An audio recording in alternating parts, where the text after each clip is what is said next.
Chapter 1. The Funeral. The sky shouldn't have been this blue on the worst day of Jacob Thompson's life. It felt like an insult: bright sunlight, warm breeze, birds chirping somewhere behind a row of maple trees. The world kept moving, kept breathing, while his 5-year-old son lay in a small white casket only a few feet away. Jacob stood at the gravesite, gripping the edges of the podium, knuckles white, hands trembling despite every effort to appear composed. His suit, one he had only worn to weddings and special celebrations, felt too tight, like it belonged to a different version of him, one who still had Noah laughing on his shoulders. The priest's voice droned in the background, soft and sympathetic, but Jacob heard none of it. His gaze kept returning to the coffin, to the little plush penguin resting on top of it, Noah's favorite toy. Noah had refused to sleep without it. Every hospital night, every chemo session, every frightening moment, he'd clutched that penguin like a shield. Now it was watching over him. A whisper from behind pulled Jacob back into the present. "Where's Claire?" "Not here again." She didn't even show for her own son's burial? Jacob didn't turn around. He didn't need to. He could feel the stares drilling into his back. Pity, judgment, confusion. Every relative and neighbor searching the crowd for the one woman who should have been standing beside him. But Claire wasn't there. He kept his expression locked and emotionless, focusing on breathing in and out, silently begging the ceremony to move faster so he wouldn't break in front of everyone. The priest stepped aside, motioning for Jacob to speak if he wanted to. He managed a nod, but the second he opened his mouth, his voice cracked. He cleared his throat and tried again. "Noah," he began, staring at the casket instead of the crowd. He was everything good in this world. A breeze rustled the leaves. Someone sniffed behind him. He loved dinosaurs. Jacob continued, trying to smile. He could name more species than any adult I know.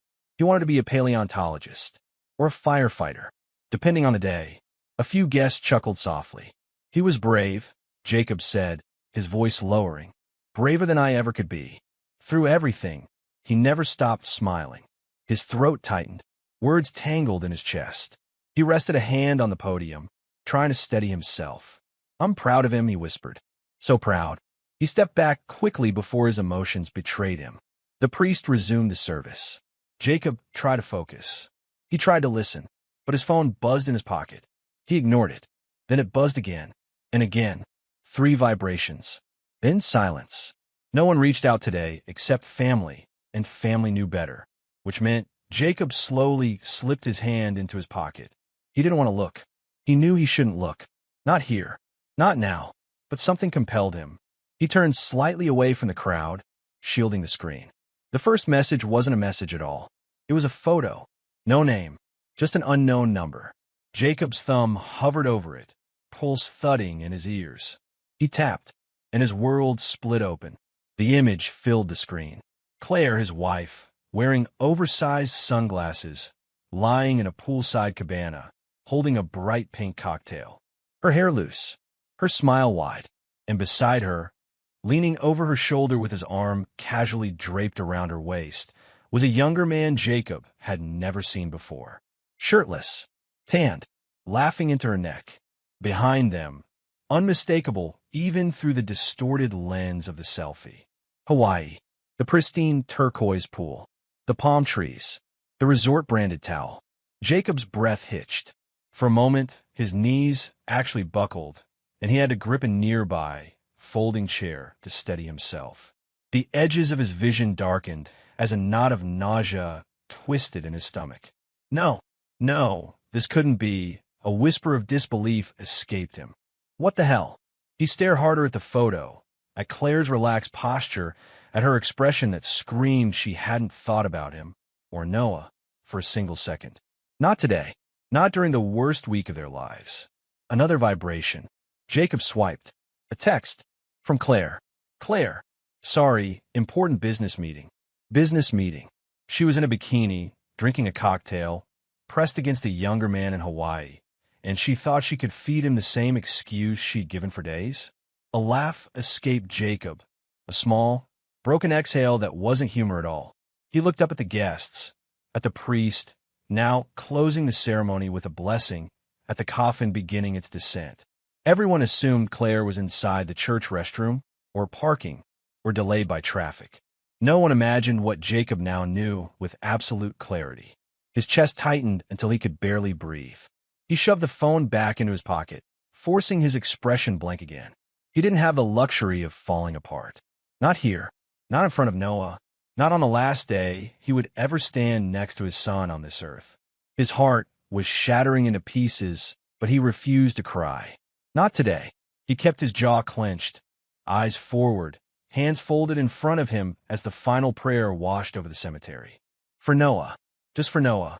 And as the coffin settled into the ground, Jacob whispered so quietly no one else heard. I'm here, buddy. I'm right here, even if Claire wasn't. Chapter 2. The Reception.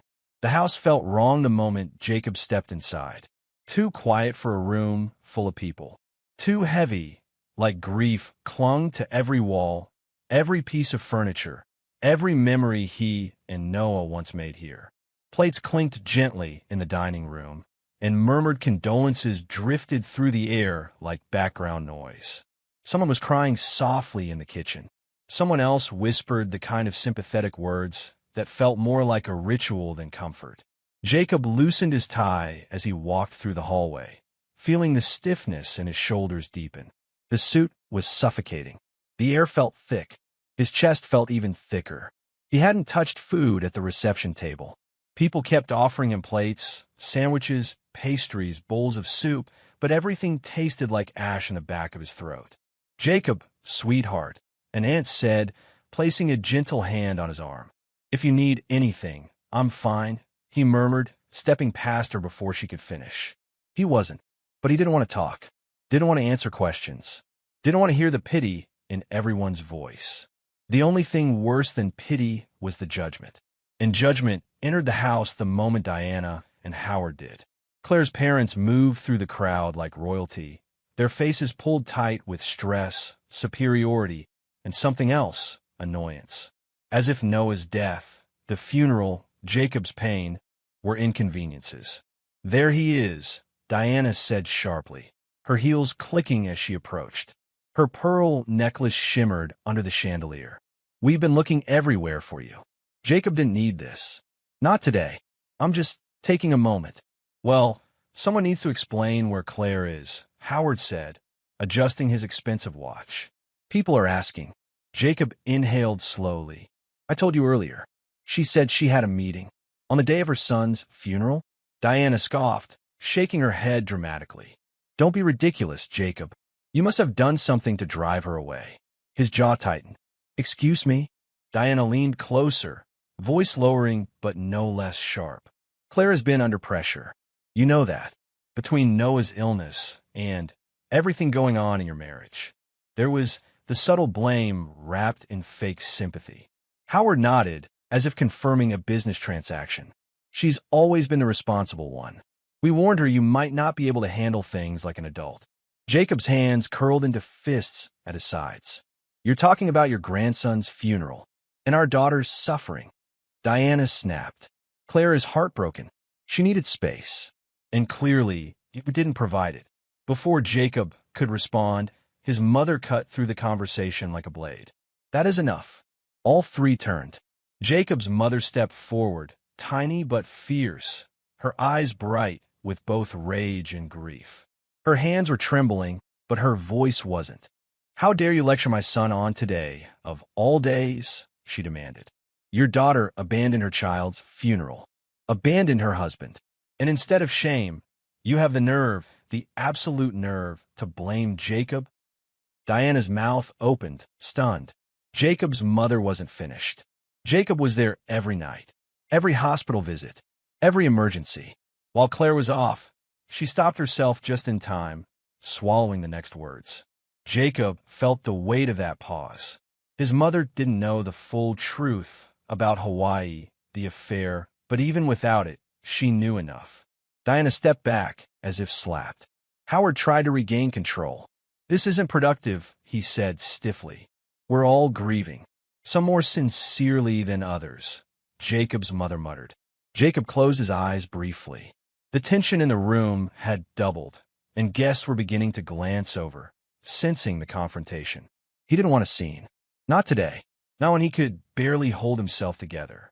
"Mom," Jacob said quietly, touching her arm. "It's okay." "It isn't," she whispered back, eyes glossy. "You don't deserve this."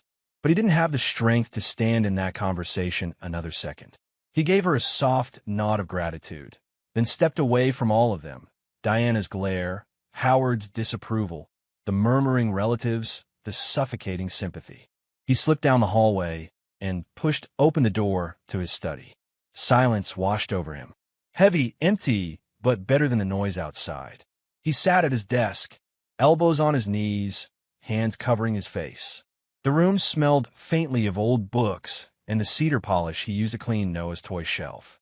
A shelf now painfully empty. He shut his eyes harder, trying to steady his breathing, but his mind drifted where he didn't want it to go. The photo, the text, Claire in Hawaii, a younger guy's arm around her, cocktails, sunglasses, smiling. Important business meeting. His stomach twisted. He didn't know what was worse, the betrayal or the timing of it. On this day, while he was burying their son, something was wrong. Something had been wrong for a long time. And for the first time, sitting alone in the dim quiet of the study, he felt it fully. Something wasn't just off. Something was unraveling, and he was standing in the middle of the wreckage. Chapter 3, The Desk. Jacob closed the door to the study and leaned against it for a moment, letting the quiet settle over him. It didn't soothe him. It only made the pounding in his head louder. He rubbed his eyes, trying to block out everything. The funeral, Claire's parents, the whispers, the photo of Claire in Hawaii. But it all pressed against him like a weight he couldn't shake off. His gaze drifted to the far corner of the room. Claire's home office. She had always insisted on having a separate workspace. "I need a place to stay organized," she'd said. "A place where things won't get lost in the chaos of parenting." Jacob didn't care. She could have had 10 offices if she wanted. He trusted her. He wished he didn't. He stepped toward the desk. It was spotless as usual, too spotless. No papers. No coffee mug. No scattered pens. Claire kept it perfectly curated, like a showroom. But the top drawer wasn't fully closed. Just a fraction. Barely noticeable.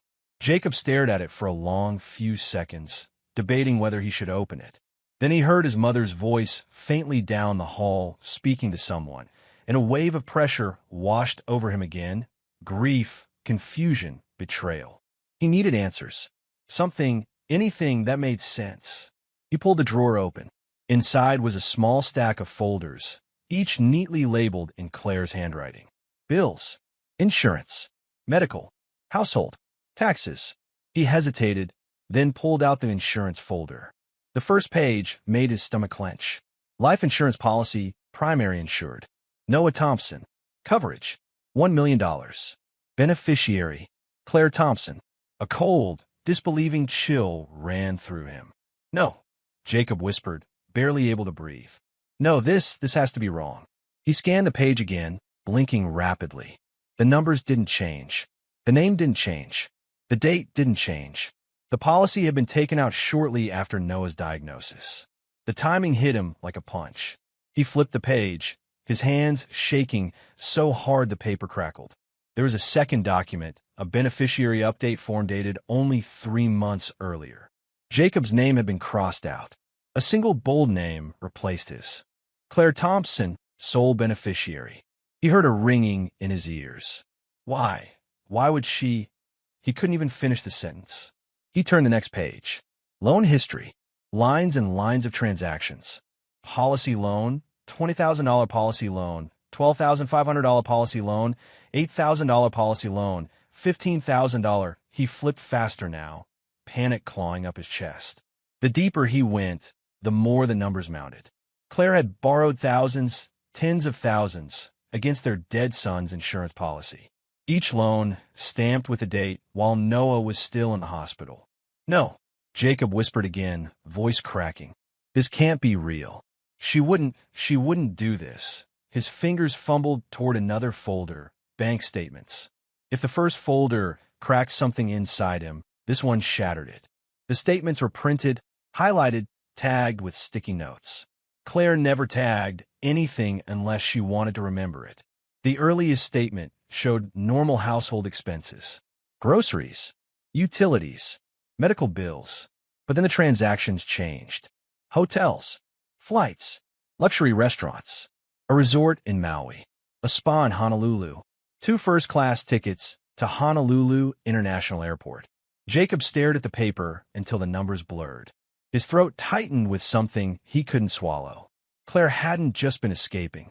She had been preparing, planning, using Noah's illness, not as a tragedy, not as something to fight through as a family, but as an escape route, a stepping stone to a new life, a funded vacation, a ticket out. He covered his mouth, trying to breathe, but even the air felt wrong. Heavy, dirty, like he couldn't inhale without choking on the betrayal. A knock sounded somewhere in the house, a soft tap on the front door, but Jacob couldn't move, couldn't answer, couldn't even think straight.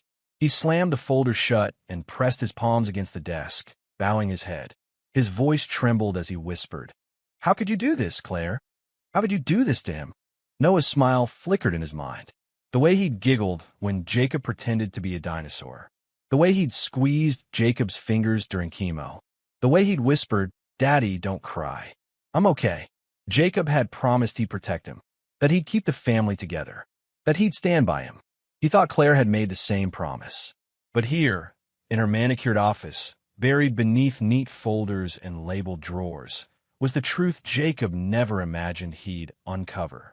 Claire didn't see Noah's illness as a battle. She saw it as an opportunity, and she used it. She used every moment, every tear, every night Jacob spent sitting beside their son's hospital bed to plan her exit. His stomach twisted. He staggered back a step, pressing a hand to his temple. He wasn't just hurt. He was sick, physically sick. The kind of sickness that came from discovering the person you loved most had been carving out a new life behind your back, funded by the slow, painful suffering of your dying child. Jacob sank into the desk chair, gripping the armrests as if he might fall apart completely. There was no denying it anymore. Claire hadn't just abandoned the funeral. She'd abandoned him. She'd abandoned Noah, long before today, and sitting in her office, surrounded by cold, calculated proof of her betrayal, Jacob felt the truth settle over him like a suffocating blanket. Something had been wrong for a long time. He had just never imagined it was this monstrous. Chapter 4, Unexpected Caller. Jacob sat alone in the upstairs hallway, back pressed against the wall, the house finally quiet. Everyone had left. His mother, Claire's parents, the distant cousins who gave him pitying glances they thought he couldn't detect. Now only the soft hum of the refrigerator downstairs filled the silence. He rubbed his temples. His eyes burned from hours of crying, reading, pacing, trying to stitch together the edges of a truth that kept unraveling the more he touched it. That was when his phone vibrated. He glanced at the screen, expecting another hollow condolences message from someone who didn't know Noah beyond a birthday picture. Instead, it was an unknown number. Jacob hesitated. He wasn't in the mood for strangers. He wasn't in the mood for anyone. But something instinct maybe told him to answer. "Hello," he said, voice hoarse. A shaky breath came from the other end. "Is this Jacob Reynolds?" His spine straightened. "Yes. Who is this?" "My name is Mia." The way she said it sounded like she expected him not to recognize it. And he didn't. "I'm sorry," Jacob said carefully. "Do I know you?" "No," she said quickly. "No, we've never met. But I know your wife." Jacob closed his eyes. Every muscle tightened. Of course. Claire. Even when gone, she wasn't done hurting him. "How do you know her?" he asked. There was a long pause, too long. Jacob pictured someone sitting on the edge of a bed, wringing their hands, trying to gather courage. "I know her through someone she's been seeing," Mia finally said. "Someone she shouldn't be seeing. Someone who lied to me, too." Jacob swallowed. His mouth felt dry as dust. He kept his tone neutral. "You're saying you know about what Claire is doing?" "Yes," Mia whispered. "And I know you probably don't trust me. You shouldn't. But I have things you need to see. Things that will make everything clearer." Jacob leaned forward, elbows on his knees. "Why tell me?" "Because I'm in the same position as you," she said. "I didn't know until recently. And now I'm realizing that everything I had, everything I believed was a lie." Her voice cracked. just like what she's done to you. Silence stretched between them. Jacob didn't know this woman. Not her face, not her life, not her pain, but he recognized the sound in her voice. It was the sound of someone shattered by betrayal. "What exactly do you think I need to see?" Jacob asked, keeping his voice steady. "I can't explain it over the phone," she said. "Not safely. Not clearly. We need to talk in person. Please." Jacob's pulse ticked faster. Some part of him was still cautious, suspicious. Claire had already blindsided him once. He wasn't about to walk blindly into another trap. But another part of him, the part that had gone through documents, statements, insurance files, and red flags only hours earlier, knew he needed answers. Even if they hurt. Even if they finished breaking whatever pieces he still had left. "Where?" he asked quietly. "There's a small cafe on Maple and 6th, she said, relief flooding her voice. "The Willow Cup. Tomorrow morning, 10 o'clock. It's public. Safe." Jacob hesitated. His chest rose and fell slowly, controlled, as if he was holding down the tremor in his breathing. "All right," he said finally. "I'll meet you." "Thank you," she whispered. "And I'm sorry, Jacob. Really. For all of it." The line went dead. Jacob lowered the phone and stared at it, the screen's reflection catching the rawness in his eyes. He didn't know who Mia truly was. He didn't know what she planned to show him. He didn't know if he should trust her. But he knew one thing. He didn't have many people left to trust. He exhaled slowly and set the phone on the table. Tomorrow, he would meet her, still unsure if he could trust anyone, yet needing the truth more than he feared it. Chapter 5. Mia's Revelation. The Willow Cup wasn't the kind of place Jacob usually visited. Pale yellow walls, soft jazz humming from hidden speakers, the smell of cinnamon and baked bread warming the air. It felt too gentle, too bright for the weight he carried inside him. He arrived early anyway. He took a seat in the corner, facing the window, forcing his hands to stay still around the coffee mug he wasn't drinking from. The steam rose and vanished in thin curls, and he watched it the way a drowning man watches the surface of water, close enough to reach, too far to matter. At exactly 10 o'clock a.m., the bell above the door chimed. Jacob looked up. A woman stepped in, dark jeans, simple blouse, hair pulled back in a loose bun. Her eyes scanned the room, searching, uncertain. When their gazes met, she froze for a moment as if bracing herself. "Mia." She approached slowly, clutching a small bag to her chest like it was the only thing keeping her upright. "Jacob?" she asked softly. He nodded. "You must be Mia." She took the seat across from him. For a moment they just sat there, two strangers tethered by a pain neither wanted. "Thank you for coming," she whispered. Jacob cleared his throat. "You said you had something to tell me about, Claire." Mia looked down at her hands, fingers twisting around each other, knuckles pale. "I do, and it's terrible. I'm not going to pretend it's anything else." Jacob braced himself. "Start at the beginning." Mia inhaled shakily. "Claire's been having an affair. For a year." Jacob felt his jaw tighten, but he said nothing. "With Brandon," she added. "My ex." The name didn't ring a bell, but the way Mia said it, bitter, exhausted, told him everything he needed. Jacob leaned back slowly. "A year." Mia nodded. At first it was just messages, then trips, hotels, costly dinners, weekends when both of them disappeared with excuses that didn't line up. Jacob's pulse thudded painfully in his ears. He swallowed. "How do you know all this?" Mia reached into her bag and placed her phone on the table. The trembling in her hand gave away how hard this was for her too. "I collected everything. Screenshots, emails, voice notes." She hesitated.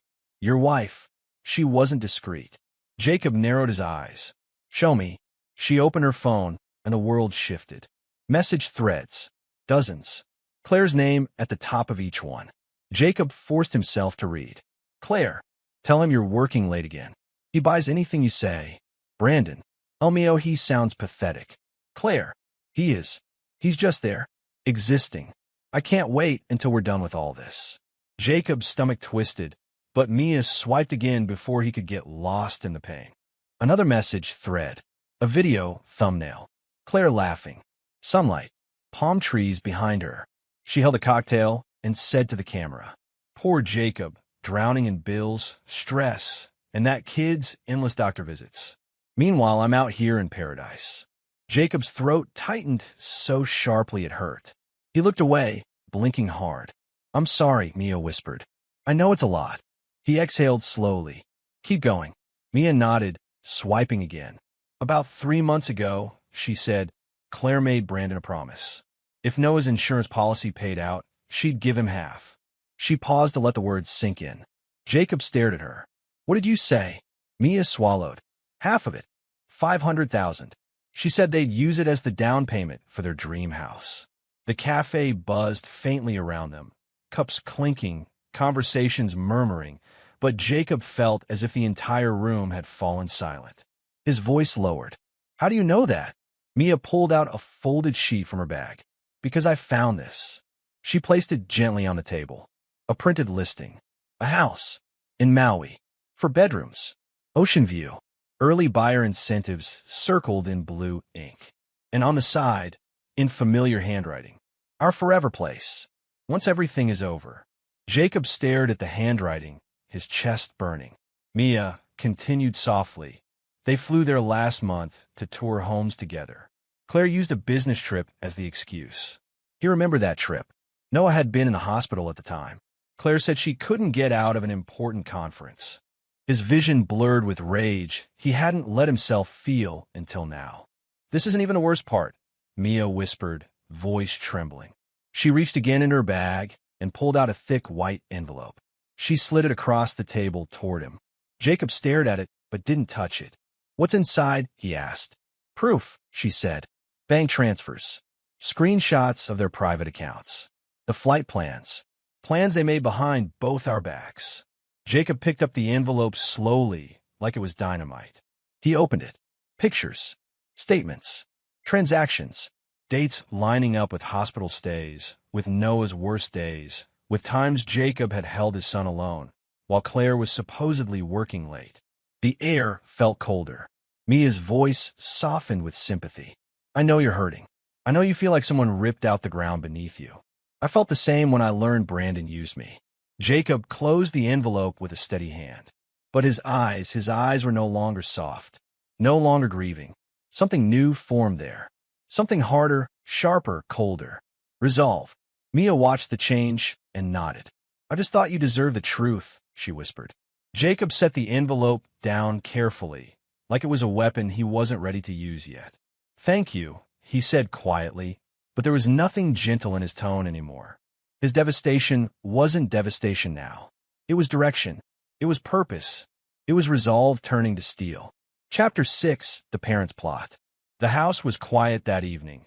Too quiet for a home that once echoed with Noah's giggles, his tiny footsteps racing across the hardwood floor, his voice asking endless questions.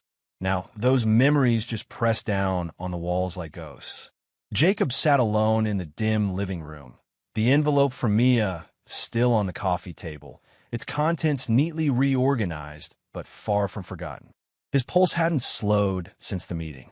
Every breath carried the metallic taste of betrayal.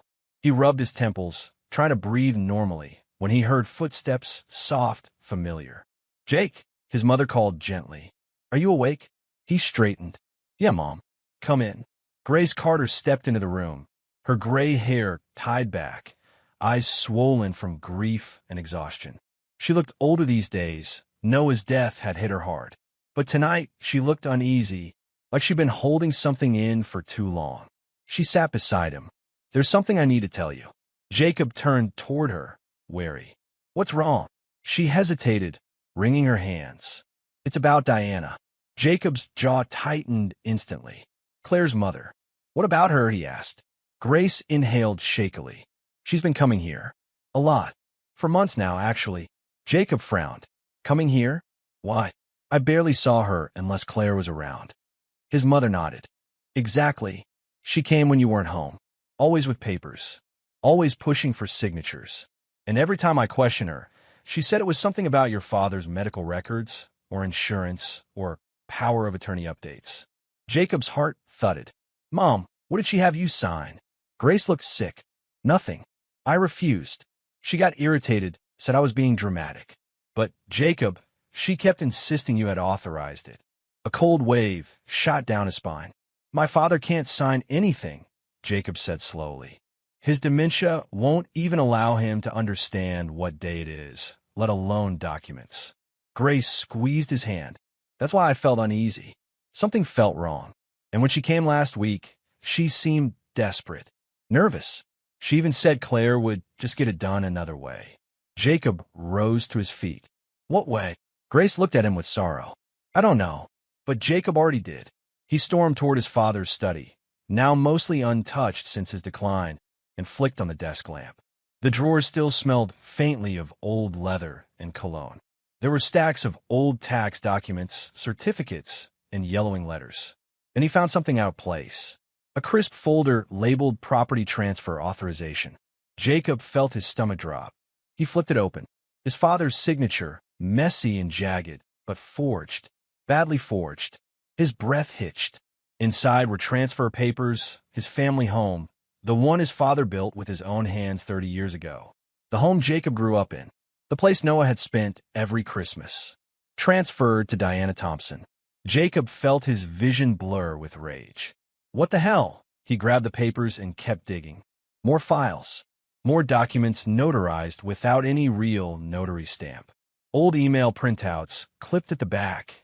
Emails exchanged between Claire and Diana. He read, he won't notice. He's drowning in hospital visits. Just keep him signing things. He trusts you. The moment Noah's insurance hits, we'll finish the sale. He's too distracted by that kid to pay attention. Jacob's throat burned. That kid. Hospital visits. Finish the sale. Insurance. His hand shook. He read the next email. We deserve a fresh start. Jacob won't survive the grief long anyway. Once the money clears, Brandon and Claire will be set. The house sale will help us all. Jacob slammed the papers onto the desk. Grace flinched but didn't speak. Jacob's breaths turned shallow. Not from shock. He'd already lost the ability to be shocked. This wasn't just betrayal. This was a conspiracy, a plan, a deliberate, calculated attempt to exploit his grief, Noah's illness, and his father's dementia. His mother's voice cracked softly. Jacob, what did you find? He turned toward her slowly, the forged documents clutched tightly in his hand. They tried to steal Dad's house, he said, voice low and shaking. Claire and her mother forged his signature. They planned to sell it behind our backs. Grace gasped, covering her mouth. Jacob continued, quieter but deadlier. They laughed about me, mocked Noah, said I was too distracted, too broken to notice. The room felt colder than before, the shadows heavier. Grace whispered, Jacob, honey, but Jacob wasn't listening. Something inside him snapped, not loudly, not violently, but with a terrifying calmness. The grief, the betrayal, the manipulation, it all merged into one singular point of clarity. The breaking point. He stared down at the forged papers in his hands. This ended now. Chapter 7. Jacob's War Room. Jacob didn't sleep that night. He couldn't. Not after what he uncovered. Not after hearing Claire and Diana's emails echo in his skull, mocking him, dismissing Noah's suffering like it was an inconvenience. By dawn, the house was silent except for the distant hum of the refrigerator and the occasional creak of settling wood. Outside, the sky was still bruised with early morning blue.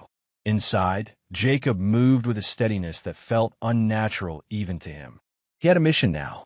He entered his father's old study again, this time with purpose, and flicked on the overhead light.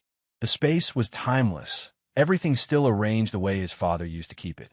The wooden shelves, the maps, the vintage pens. It felt fitting to use this room as the center of his counterattack. The war room, he thought. Jacob placed a large empty box on the floor, took a deep breath, and began. Step 1. Mia's documents.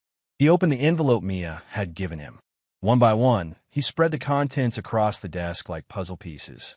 Screenshots of Claire and Brandon's messages, photos from their hotel stays, bank transfers, between them Brandon's flight plans, to Maui messages where Claire mocked Jacob, recorded voice notes Mia had forwarded. Jacob paused over one screenshot. He's too blind with grief to notice anything. Honestly pathetic. Claire, he closed his eyes for a moment. His jaw moved, like he was chewing on words he refused to speak. Then he set the screenshot into a neatly labeled folder. Infidelity evidence. Step 2. The financial trail. Jacob opened his laptop and pulled up the online banking portal. He navigated through tabs, checking transaction after transaction. There it was clear as day. Multiple withdrawals from their joint account transfers to a private account under Claire's name, payments to resorts, airlines, and luxury stores, a suspicious loan taken against Noah's policy. He printed everything out and placed it in a folder labeled financial fraud. He whispered to himself, "Every cent you stole, I'm taking back." Step 3. The forged documents. Next, he grabbed the documents from his father's drawer, the forged property transfer, fake signatures, the emails between Claire and Diana. He laid them side by side with a photo of his father's real signature from years ago. The difference was obvious. Jacob snapped photos, scanned everything, and tagged them with a sticky note.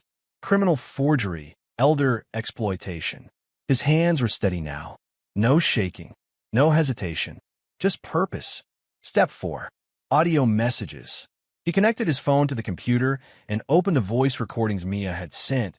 Messages between Claire and Brandon. Brandon's voice. "When the money clears, we're set. Maui is waiting." Claire's voice followed, sharp and cold. "Jacob will be too broken to question anything." Jacob clenched his teeth so hard his jaw clicked. He transferred all recordings into a label drive. Conspiracy evidence. Step 5. Building the case. Stacks of papers now covered the desk. Proof of affair, proof of financial theft, proof of forged signatures, proof of planned house theft, proof of conspiracy, proof of intent to flee with insurance money. Jacob finally stepped back and looked over everything. His war room was complete. And now came the last step. Calling Marcus. Jacob picked up his phone, scrolling through contacts until he reached the name. Marcus Hale, attorney. He hit call.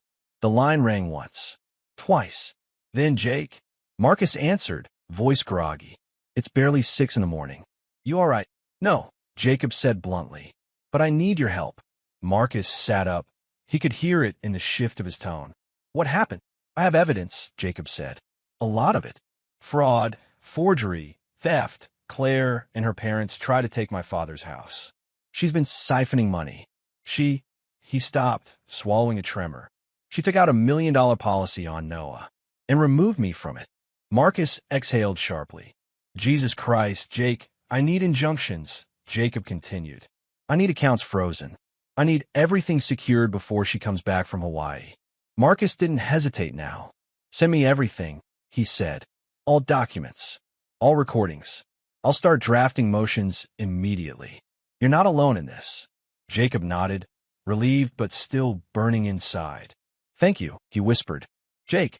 Marcus's voice softened. "We're going to bury them with the truth." Jacob hung up and looked at his war room, papers, screenshots, documents organized like weapons. For the first time in days, he felt something other than grief. Control. Claire had no idea what awaited her. Chapter 8. The blow before the storm. Jacob was in the kitchen, pouring himself the first coffee he'd managed to stomach in days, when his phone buzzed. He glanced at the screen, expecting Marcus, maybe Mia. It wasn't. It was Claire. Or rather, Claire's Instagram. A notification popped up. Claire Thompson posted a new photo. His thumb hovered. He didn't want to look. He knew exactly what kind of poison waited. But he tapped anyway. The photo hit him like a punch. Claire in a bright red bikini, sunglasses on, sun behind her, glowing with joy. Brandon was beside her in swim trunks, holding 2 cocktails.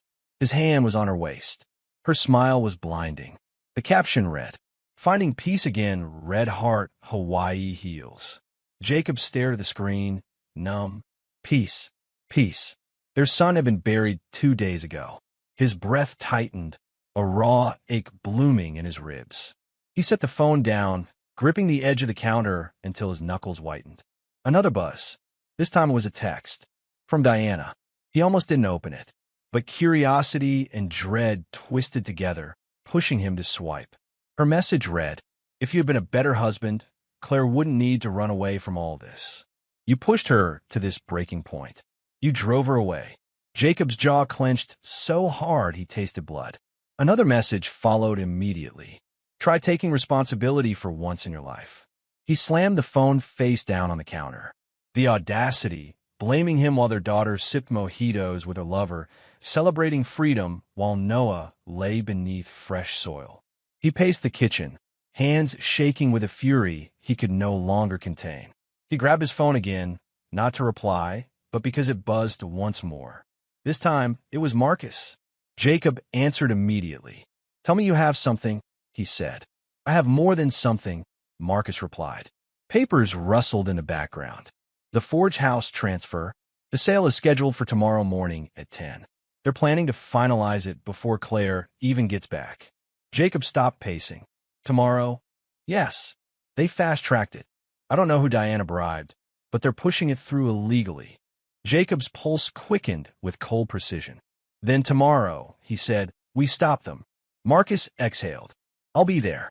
Injunctions are nearly ready. Just be prepared, this could get ugly. Jacob didn't hesitate. Let it. He hung up and immediately dialed Mia. She picked up fast. Jacob, you okay? No, he said honestly. Claire just posted new photos. Diana is blaming me for everything. And a house sale? It's happening tomorrow. Mia cursed under her breath. Tomorrow? They're desperate. They know you're catching up. That's why we're ending this, Jacob said. Tomorrow morning. You still in? Mia's voice hardened. I'm not just in, I'll be there early. I want to see their faces when everything collapses. Jacob allowed himself a single, steadying breath. Good, because I'm done letting them control anything. Now we move. He hung up and stared out the kitchen window into the quiet, dark yard where Noah used to play. Tonight was the last calm moment. Tomorrow would be the storm. Chapter 9. The Ambush at the House. The morning air was crisp as Jacob pulled into the driveway of his childhood home. Sunlight glinted off the windows, but inside, the tension would be palpable. He could feel it even before stepping out of the car. Every step toward the front door was measured, deliberate, the soles of his shoes silent on the stone path. He had rehearsed this moment in his mind 100 times, each scenario darker than the last, but none of them did justice to the storm he was about to unleash. He took a deep breath and entered. The foyer smelled faintly of polished wood and lavender air freshener. Claire, Diana, Howard, and the realtor were all there, standing around the dining table, documents spread out as though they were about to close a business deal rather than steal a family home. The realtor's pen hovered over the papers, the tip trembling slightly. Claire looked up first. Her eyes widened, lips parting in a shock he could almost savor. Jacob? What are you? He didn't answer. Not yet. He stepped forward, each movement slow, precise, radiating the calm of someone who had nothing left to lose. Diana's expression hardened into a mask of superiority, but Jacob saw the flicker of uncertainty in her eyes.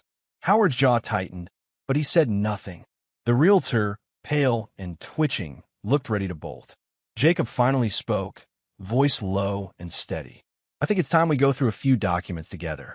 Claire frowned. Documents? What? He held up the first folder. Forged signatures. Her eyes darted nervously, darting to Diana for backup. What are you talking about? Jacob laid the folder on the table, sliding it forward. This. He pointed to the papers. Your signatures on the property transfer. Forgeries. Your plan to sell this house without my consent. Diana's lips pressed into a thin line, denial flickering across her face. Jacob, I don't know what you're implying. He cut her off, moving on to the next piece of evidence. Printed emails. And these. He spread them across the table, one by one. Emails between you and Claire. Planning to sell the house. Mocking me. Laughing about how I would be too distracted by Noah's illness to notice. Her hand trembled. She backed away slightly. These aren't. They are, Jacob said firmly. Read them. The realtor swallowed hard, clearly regretting being caught in the middle of a criminal conspiracy. The pen slipped from his fingers onto the table with a clatter. Jacob picked up the next folder. Receipts from Hawaii trips. Hotels, flights, resorts, all paid for with money siphoned from joint accounts, and some from Noah's insurance loan. Claire's face turned ashen. She opened her mouth, searching for a word, but no sound came. "Speaking of insurance," Jacob said, setting down the next stack. "Here's the $1 million policy on Noah. Notice the loans taken against it, the dates that coincide with his hospital visits. The money went to trips, hotels, to fund your secret life." Claire's hands shook slightly, pressing against the table as if she could steady herself against the weight of his accusations. Jacob didn't pause. He pulled out screenshots, texts, and photos. "And here's the proof of your affair with Brandon. All of it. Flight itineraries, receipts, photos, messages where you mocked me." The room grew colder, heavier. Diana's face twisted between disbelief and fury, but Jacob could see the cracks forming. Howard's posture stiffened, but he had no words. Jacob's final folder was placed deliberately on the table. And this. He tapped it. Conspiracy documents. The plan to take my father's house. The strategy to use Noah's illness and my grief against me. Every piece of it lay bare. Diana's shoulders slumped as she realized the magnitude of the evidence against them. Her carefully maintained mask of control collapsed, replaced with a flush of panic and denial. "No, this can't be true." Claire finally found her voice weak, faltering. "Jacob, you don't understand." "I understand perfectly," Jacob said, his tone colder now than any winter morning. "You lied. You manipulated. You betrayed everyone who trusted you. And now you're going to face the consequences." The realtor, meanwhile, had backed toward the doorway, eyes wide. I can't be part of this," he stammered. I have to leave." He grabbed his briefcase and bolted, leaving the room in stunned silence. Jacob's gaze swept over the remaining three, Claire, Diana, Howard. The weight of truth pressed down on them, and he could see the fear in their eyes. For the first time, they realized they had underestimated him, that their carefully crafted scheme had unraveled entirely. Jacob felt a strange calm settle over him. The grief, the rage, the betrayal, all channeled into one clear, sharp purpose. He didn't gloat. He didn't celebrate. He simply laid out the facts, letting them speak louder than any words could. Diana's breath caught. Claire's eyes filled with a mixture of fear and disbelief. Howard's jaw twitched, but he remained silent. And the house, the place that had been his sanctuary as a child, his anchor with Noah, now became the stage of his reckoning. Chapter 10. Marcus arrives. Jacob's eyes never left Claire as she stumbled backward, glancing frantically at Diana and Howard for support. The weight of truth pressed on them like a storm that had been brewing for months, and now it was here, ready to strike. Just as Claire opened her mouth to stammer some excuse, the front door burst open. Marcus strode in like a force of nature, leather briefcase in hand, papers clutched tightly as if he could crush them to enforce their authority. His dark suit contrasted sharply with the morning light, and his voice cut through the tension like a blade. "Everyone, stay exactly where you are," Marcus barked. Claire froze mid-step, her lips trembling. Diana gasped audibly, and Howard's posture stiffened, his fists clenching instinctively. The realtor, who had already fled, was nowhere in sight, leaving the room eerily silent except for the hum of fear. Marcus dropped the briefcase on the table and slammed it open. Inside were neatly stacked legal documents, each labeled with bold red stamps. Injunction. Jacob leaned forward, anticipation and relief coursing through him. Marcus began methodically. House sale? Frozen. He held up one folder. All attempt to transfer the property or finalize the sale are hereby legally null and void. Claire's face drained of color. She stepped toward Marcus, desperation clawing at her voice. "This is ridiculous. You can't, this isn't fair. I'm the rightful owner. This isn't your business." Marcus didn't flinch. He set another folder on the table. "Claire Thompson, your bank accounts have been frozen pending investigation. Any funds moved illegally, siphoned, or transferred without consent will be seized." Her hands shot toward the papers, but she recoiled, realizing her panic was useless. Jacob's pulse quickened. The moment had arrived, the scales were tipping. Marcus picked up a third folder.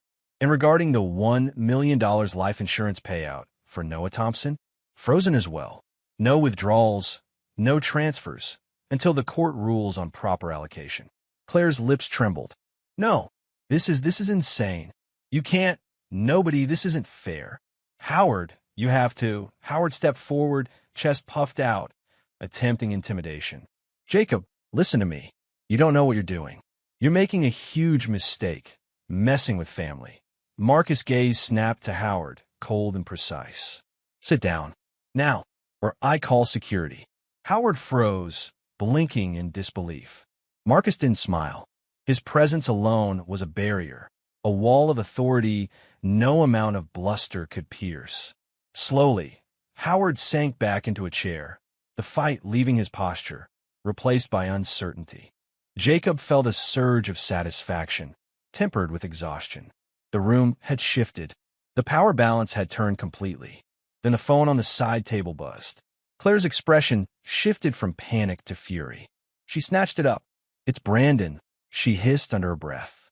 She pressed it to her ear, face brightening at first, but then her eyes widened. Her color drained again. She staggered backward, looking from Marcus to Jacob. What did you tell him? She whispered. Jacob, cautious, asked, Who is it? Her voice wobbled. Brandon, he called. He knows. Marcus raised an eyebrow. Knows what? Claire's hands shook. Everything. He's telling me that the money isn't safe, that the flights, the hotels, the bank transfers, he never signed off on some of this. He's exposing us. He's saying I lied. Jacob's chest tightened. The cherry on top, the final piece of the truth revealed in real time. The man who had been Claire's lover, the one she used to justify her betrayal, was now revealing her lies. Diana's lips parted, a high-pitched, panicked squeak escaping. This can't, he's lying. Brandon wouldn't, but Claire's own face betrayed the weight of it. She was crumbling from the inside. Every excuse, every deflection, every attempt to shift blame back onto Jacob, onto the world, collapsed with each word Brandon spoke through the phone. Marcus folded his arms, eyes locked on the three of them. Your time of manipulation, deception, and theft ends here. The law is clear, and the evidence speaks for itself. Nothing moves without my approval. Jacob felt the tension in his shoulders ease slightly. After months of grief, betrayal, and sleepless nights, he finally had the upper hand. The storm had arrived, and for the first time, he wasn't standing in the rain. He was standing above it, ready to see it through. Claire's panicked muttering filled the room. Diana's hands covered her face. Howard sat frozen, and in the midst of it all, Marcus and Jacob stood firm, silent, unyielding, unstoppable. The phone call still crackled faintly in the background, Brandon's voice exposing everything, leaving no room for lies. Claire's world was unraveling, one undeniable fact at a time. Jacob's gaze swept across them, cold, precise, and final. Justice was no longer a question. It was imminent. Chapter 11. The Fall of Claire. The courthouse smelled of polished wood, faint perfume, and the subtle undercurrent of tension that always accompanies the start of high-stakes legal battles. Jacob sat in the front row, shoulders squared, hands folded over his lap. Across the aisle, Claire shifted uneasily, her makeup already cracking from nerves, her eyes darting to every familiar face that filled the gallery. Diana and Howard sat beside her, whispering frantic excuses that fell on deaf ears. Marcus leaned in, whispering in Jacob's ear, Stay calm. Let the evidence do the talking. Jacob nodded. He didn't need to speak. The evidence already spoke volumes, screenshots, bank transfers, forged documents, emails, and audio messages. The truth was a force that didn't need embellishment. The judge entered, and the courtroom hushed immediately. Claire's attorney attempted to stall, claiming procedural errors and delays, but Marcus countered with precise citations, preemptively dismantling each argument. Then Brandon was called to testify. The room seemed to shrink as he stepped forward, a young man with tired eyes and a voice that quivered slightly, not from fear, but from the weight of the truth he carried. He looked directly at Claire as he began, and Jacob felt a cold clarity settling over him. Yes, Brandon said firmly. I was involved with Claire. I knew about the life insurance policy. I received part of the funds that were supposed to go to Noah, but I also know now it was taken illegally. Claire lied to me as much as she lied to Jacob. I want to cooperate fully with the authorities to avoid charges against myself. The courtroom erupted in murmurs. Claire's lips parted, no words forming. Diana clutched Howard's arm, eyes wide with panic. Marcus simply nodded to the judge, allowing the testimony to continue. Brandon laid out the details. Flights to Maui, lavish trips, hotel stays paid for with insurance money, and the conversations where Claire mocked Jacob, boasting about how she had manipulated him. He confirmed her plan to split the payout with him, revealing that it was part of a larger conspiracy. Every lie Claire had built now crumbled in front of everyone. Jacob's hands tightened in his lap. Anger, grief, and relief tangled together. Every sleepless night, every betrayal, every document he had collected, all of it converged here in this courtroom. He watched Claire's composure disintegrate as her past decisions were read aloud. The judge paused, reviewing the evidence. We have here clear documentation of fraud, conspiracy, financial misconduct, and an attempted property transfer without consent, he said gravely. The defendants will face appropriate charges. Claire's face paled. She tried to argue, to shout, to shift blame, but the weight of Brandon's testimony and the mountain of evidence silenced her. Every attempt to spin the story was met with cold, impartial scrutiny. Meanwhile, Diana and Howard were also being called to account. Witnesses described how they had attempted to exploit Jacob's father, forging signatures, and attempting to transfer property illegally. Marcus presented the documentation meticulously. Emails, documents, and sworn statements proving the exploitation. The judge's tone was severe. Diana Thompson, Howard Thompson, you are being charged with elder abuse for exploiting a man with diminished capacity, attempting to coerce and deceive him into unlawful transactions. Your actions will have legal consequences. The courtroom's atmosphere shifted further. Members of the community, friends, and neighbors who had once admired Claire's family now whispered behind hands, judging. Their social standing, carefully curated over decades, was collapsing with each word spoken. Claire tried to regain composure, leaning over to Diana. We can fight this, she hissed, voice trembling. We'll settle. But Diana's face was rigid with disbelief. Howard's lips pressed into a thin line. They knew, just as Claire did, that this was more than a legal matter now. It was the unraveling of their reputation, their lies, and the carefully constructed world they thought would protect them. Jacob sat back, finally allowing himself to breathe. The fall of Claire and her family wasn't just about revenge. It was about justice for Noah, for his father, for the truth they had all tried to manipulate. Outside the courthouse, whispers followed Claire, Diana, and Howard. Neighbors avoided them in the streets. Friends called with sympathetic condolences for Jacob rather than Claire. The social tides had turned decisively. Jacob's heart, heavy with grief yet tempered with resolve, felt the first flicker of peace. The betrayal had been punished, the schemes exposed, and the community, which had turned its back on him during the darkest hours, now quietly acknowledged the weight of truth. Chapter 12, The Aftermath. Jacob returned home after the courtroom proceedings feeling a weight lifted, yet paradoxically heavier than ever. The house was quiet, too quiet, as though it respected the gravity of the week's events. He moved through the rooms methodically, touching the familiar surfaces, tracing the edges of counters and shelves with a faintly soothing precision. Each step was measured, controlled. He had learned that calmness was a weapon as powerful as evidence. In the living room, his mother sat on the sofa, knitting in near silence. Grace looked up as he entered.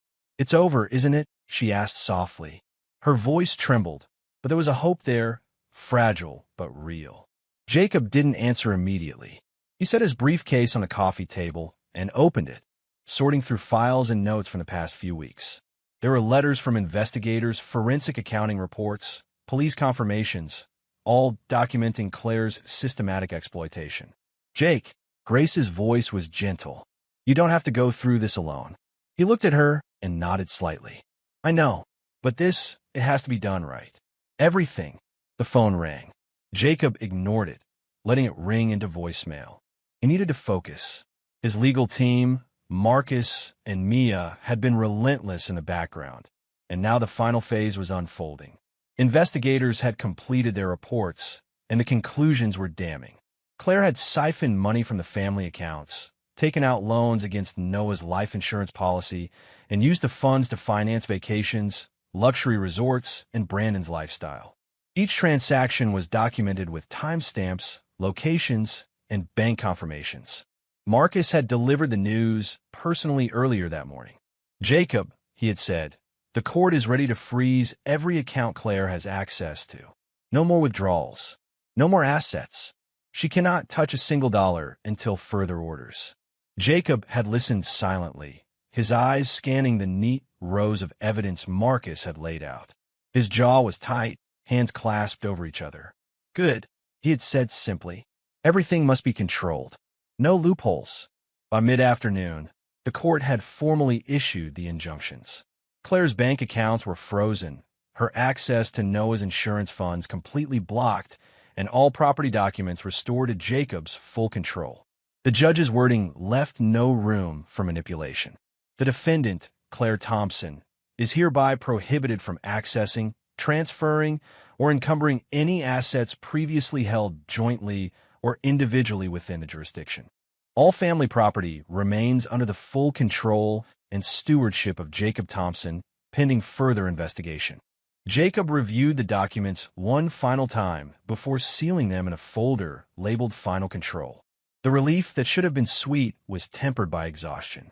He had fought for months, legally, mentally, emotionally, to reclaim what was rightfully his and to prevent further exploitation of his family's wealth.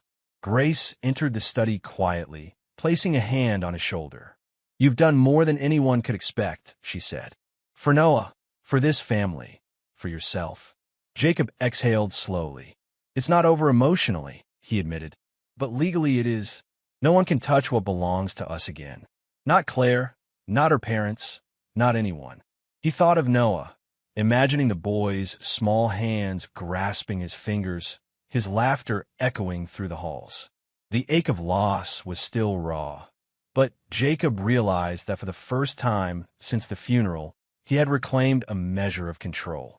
Over the next few days, investigators and auditors confirmed the misuse of funds and documented every transaction made by Claire and her accomplices. The court's ruling made it impossible for her to hide any remaining assets, and Marcus coordinated the transfer of all accounts, insurance policies, and property deeds fully under Jacob's name. Jacob walked through his childhood home, observing the familiar spaces with a sense of quiet ownership. Every room, every corner, every memory now felt anchored firmly in his control. The grief had not vanished, and the memory of Noah's absence remained, but Jacob felt a new steadiness in his chest. He knew the fight had been fierce, but now the battle lines had been drawn clearly, and he had emerged victorious, not through revenge, but through meticulous planning, careful execution, and unwavering resolve. Legally, morally, and financially, Jacob had reclaimed everything that was stolen. Every penny, every document, every asset, all under his protection. Chapter 13, Rebuilding. The morning sun filtered softly through the tall windows of the Thompson family home, bathing the living room in a gentle warmth. Jacob stood quietly by the fireplace, the quiet punctuated only by the occasional chirp of birds outside. He cradled a photo of Noah, small and framed, the boy's bright smile frozen in time. Dad! Grace's voice broke the silence. She entered carrying a steaming cup of coffee, placing it gently on the side table. Jacob looked up and smiled faintly. Mom, you've been at this all night, she said softly, gesturing toward his laptop and stacks of paperwork spread across the room. Are you sure you're ready? Jacob's gaze returned to Noah's photo. I've never been more ready, he said. It's time to turn this grief into something meaningful. By mid-morning, Jacob had already begun coordinating with his legal team and financial advisors to establish the Noah Thompson Foundation, a nonprofit dedicated to supporting families with sick children, covering medical expenses, and funding pediatric cancer research. The irony was not lost on him. What had started as a fight against betrayal now became a platform for hope. Marcus entered, a folder tucked under his arm. All legal filings are complete. The foundation is officially registered. You're in full control. Jacob nodded, feeling a weight lift from his shoulders. Good. Every cent of Noah's insurance money, the recovered fund from Claire, all of it goes straight into helping kids and families who can't fight alone. Grace smiled, a glimmer of pride shining through her exhaustion. It's what Noah would have wanted, she said softly. Jacob traced the rim of the photo frame with a finger. He would have loved seeing this happen, he whispered. Even if he's not here, he's part of it. Over the next few weeks, Jacob threw himself into the work. He met with doctors, hospital administrators, and families who had been struggling under mounting medical bills. Each story he heard, each child he met, added fuel to his determination. Noah's memory was the driving force behind every decision he made. One afternoon, as he walked through the pediatric oncology ward, a small boy tugged at his sleeve. "Are you Noah's dad?" the boy asked timidly. Jacob knelt down, smiling gently. "Yes, I am, and I'm here to help kids like you." The boy's eyes lit up, and Jacob felt a warmth that had been absent for months. Every smile, every word of gratitude, reinforced that the fight had been worth it, not for revenge, but for legacy. The foundation's opening ceremony was scheduled on a bright Saturday morning. Jacob oversaw every detail. Banners that read, "The Noah Thompson Foundation," donation stations, informational booths, and a stage for speeches. The community, moved by the story of Jacob's perseverance and Noah's memory, turned out in droves. Neighbors, friends, and even former colleagues joined to support the cause. Noah's former doctors attended, some with tears in their eyes, offering hugs and words of encouragement. One nurse approached Jacob and said, "You've turned a tragedy into hope. Noah would be so proud of you." Jacob nodded, swallowing back the lump in his throat. "He was always stronger than I realized," he said. "And now this foundation, it's going to help other kids fight just as hard." Grace watched quietly from the side, pride evident in her eyes. "You've done something incredible, Jacob," she said softly. Jacob exhaled slowly, looking around at the gathered crowd. Families, doctors, community members, all standing together in honor of Noah. He felt a deep sense of purpose solidify in his chest. The grief hadn't vanished, it never would, but had been transformed into action, into hope, into a legacy that Noah's short life deserved. He placed a photo of Noah at the center of the stage, letting it catch the morning light. It was a small gesture, but one that symbolized everything the foundation stood for: love, remembrance, and the promise of helping others even in the face of unimaginable loss. As the ceremony began, Jacob shook hands with attendees, spoke with families, and thanked the medical staff who had cared for Noah. Each interaction reinforced the foundation's mission, turning the memory of a lost child into a beacon of hope for countless others. Jacob paused for a moment, taking in the sight. The smiling faces, the laughter, the warmth of people coming together. Noah's legacy had begun to bloom. Chapter 14, A Father's Moment. The cemetery was quiet that morning, bathed in soft light that filtered through a mist hovering above the manicured lawns. Jacob walked slowly along the gravel path, his hands in the pockets of his coat, shoulders heavy with months of grief and exhaustion. The air smelled faintly of damp earth and freshly cut grass, and somewhere in the distance, a bird called softly. He reached Noah's grave and paused. The small headstone glinted in the morning sun, engraved simply with the boy's name, birth and death dates, and a tiny etching of a penguin, Noah's favorite toy. Jacob knelt down, brushing a layer of dew from the base of the stone. He ran a finger over the carved letters, feeling their cold solidity beneath his touch. "Hey, buddy," he whispered. "It's me, Dad." A deep ache coiled in his chest. For months, he had been strong in public, composed in front of lawyers, doctors, and nosy neighbors. But here, alone with Noah's memory, the weight of everything he had endured pressed down like never before. From behind him came the slow shuffle of footsteps. Jacob turned slightly, and to his surprise, his father approached. The man, usually lost in the fog of dementia, moved with a steadiness that was unusual. His eyes, though tired, held a clarity that Jacob hadn't seen in years. "Dad," Jacob asked softly, rising to his feet. His father paused, leaning on his cane. "Jacob, your boy. He stopped, searching for the words. He always believed." Jacob's throat tightened. "Believed what, Dad?" His father's eyes met his own, piercing and unwavering.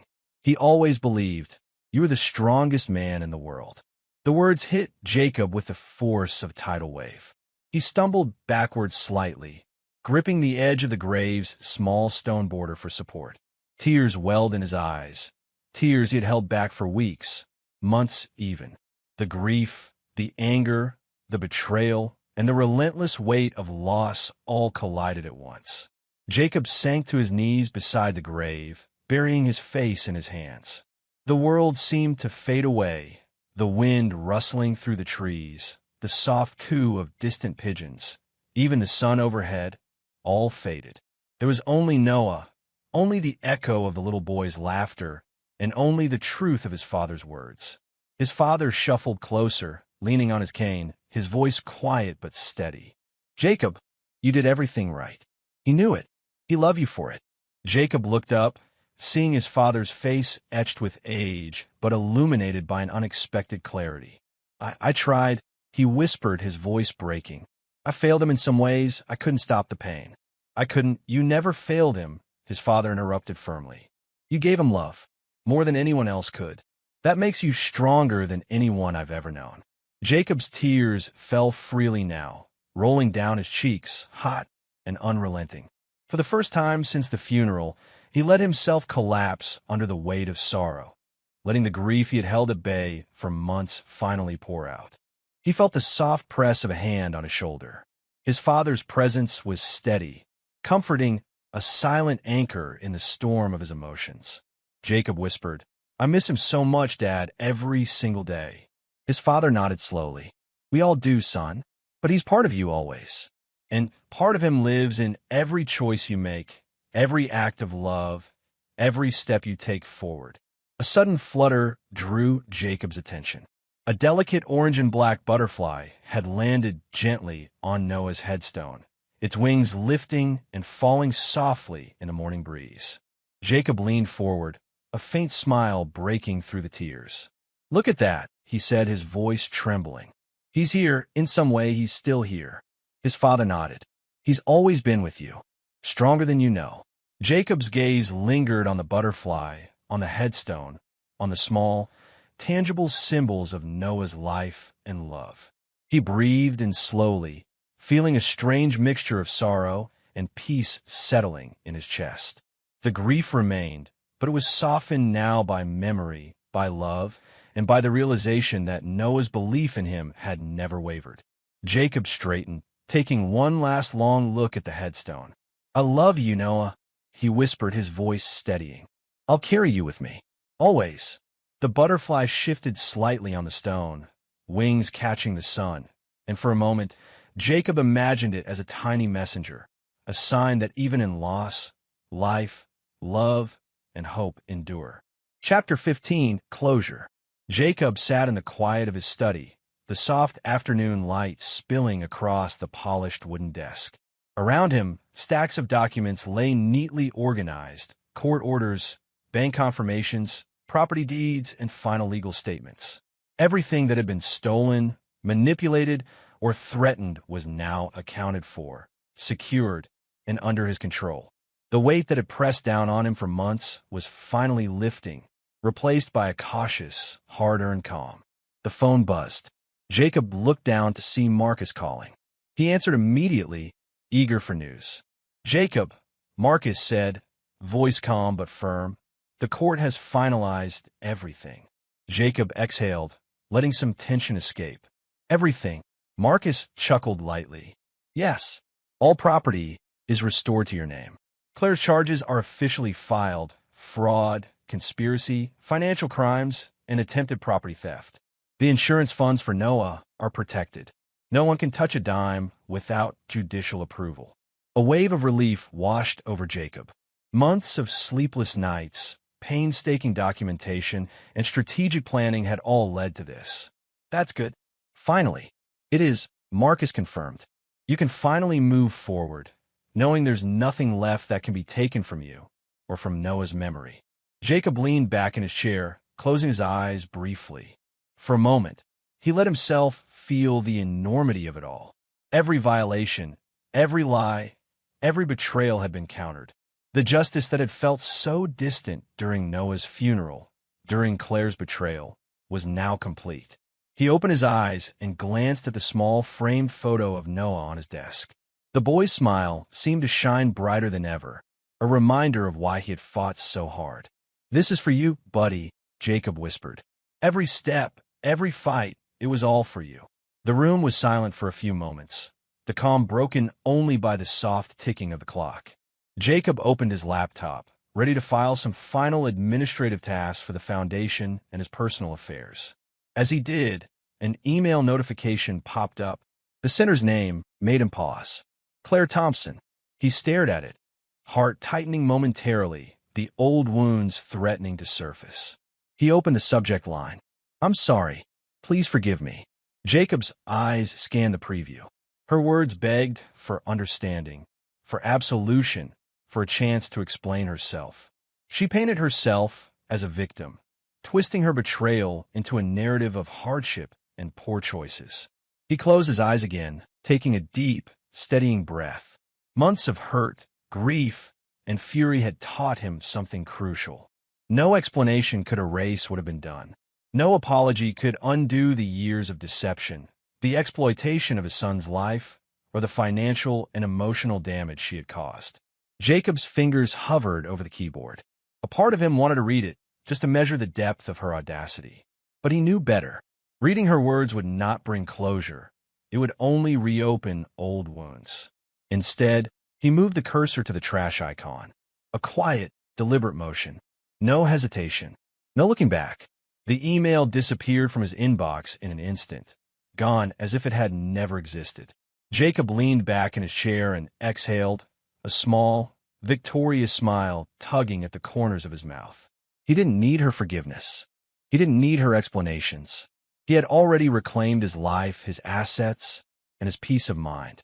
Marcus' words echoed in his memory.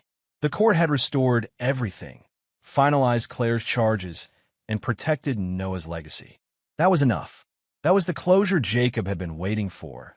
Justice served not through vengeance, but through truth and perseverance. He turned to the window, watching the sunlight dance across the yard where Noah's laughter once filled the air. The grief still lingered, a quiet shadow, but it no longer controlled him. Jacob's life, his memories, and his son's legacy were now firmly in his hands. He sat back, letting the quiet settle around him, a profound sense of finality filling the room. The battle was over. The betrayal had been accounted for, and Jacob, finally, could begin to truly live again.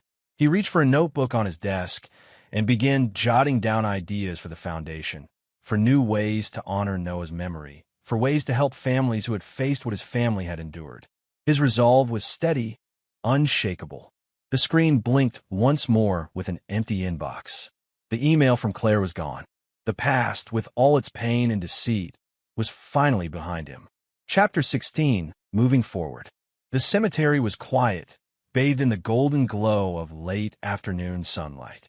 Jacob's steps were slow, deliberate, each footfall crunching softly over the gravel path as he walked beside his father. The air was crisp, carrying the faint scent of earth and flowers from freshly tended graves. A gentle breeze stirred the trees, rustling the leaves in a comforting, almost melodic rhythm. Jacob glanced down at his father, who walked with a cane but held a steadiness in his stride that belied his usual confusion. There was a calm clarity in his eyes, a rare lucidity that seemed almost like a gift in this moment of mourning. "Thanks for coming with me today, Dad," Jacob said quietly, breaking the silence.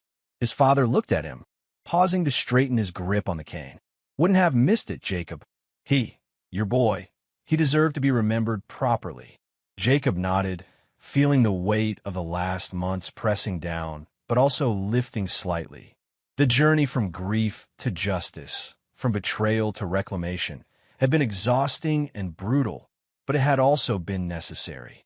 He had fought for Noah, for his family, for truth, and now, finally, there was space to breathe. They reached Noah's grave and paused. The small headstone gleamed in the sunlight, the carved penguin at its base catching the light. Jacob knelt, smoothing the grass around it. His father remained standing, silent but present, offering a comforting shadow beside him. "I promised you, Noah," Jacob whispered, voice tight but resolute. "I promised I'd make your life matter, even after you're gone. And I will. I swear it." His father shifted closer. "Jacob, he always believed in you. Even at the end, he thought you were stronger than the world itself." Jacob swallowed hard, blinking back a wave of emotion.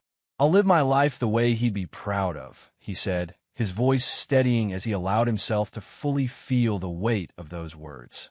"I'll live with love, with honesty, with purpose for him." They stood together in silence, the quiet of the cemetery enveloping them. Jacob let himself soak in the stillness, the memories, the love that had carried him through the storm. He thought of Noah's laughter, his bright eyes, his tiny hands gripping his own, and felt a sense of resolve blossom inside him. The betrayal, the heartbreak, the darkness that Claire had brought into their lives, it no longer had power here. It belonged to the past, locked behind the walls of courts and lawsuits. Jacob looked up at the sky, a gentle smile forming. "He'll always be my guide," he murmured. "Every choice I make, every action I take, it'll be for him."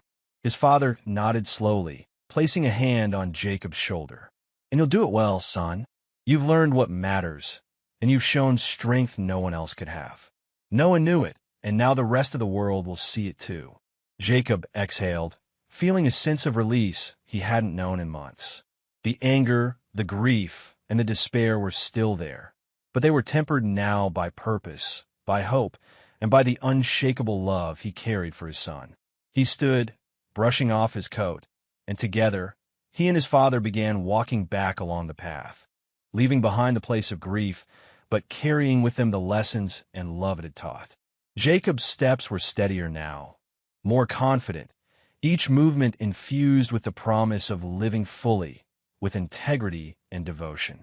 As they walked, a flock of birds took flight overhead, the soft beating of wings echoing in the quiet air. Jacob watched them rise, thinking of Noah soaring beyond the constraints of life, free, bright, and eternal in memory. "I'll make sure the foundation thrives," Jacob said softly. "I'll help kids, families, anyone who needs a hand. That's how his life will continue to touch the world." His father nodded, eyes glinting with pride. "He'd be proud, Jacob, more than you know." Jacob inhaled deeply, feeling the sunlight on his face and the wind at his back. Each step away from the grave felt lighter, freer. The burden of betrayal no longer weighed him down. Noah's love, his memory, his spirit, they had become the guiding force for Jacob's life. With a final glance back at the headstone, Jacob whispered, "I love you, buddy. I'll carry you with me, always." Hand in hand with his father, he stepped forward into a new chapter, one of healing, hope, and the quiet but unwavering promise to live in a way that would make his son proud.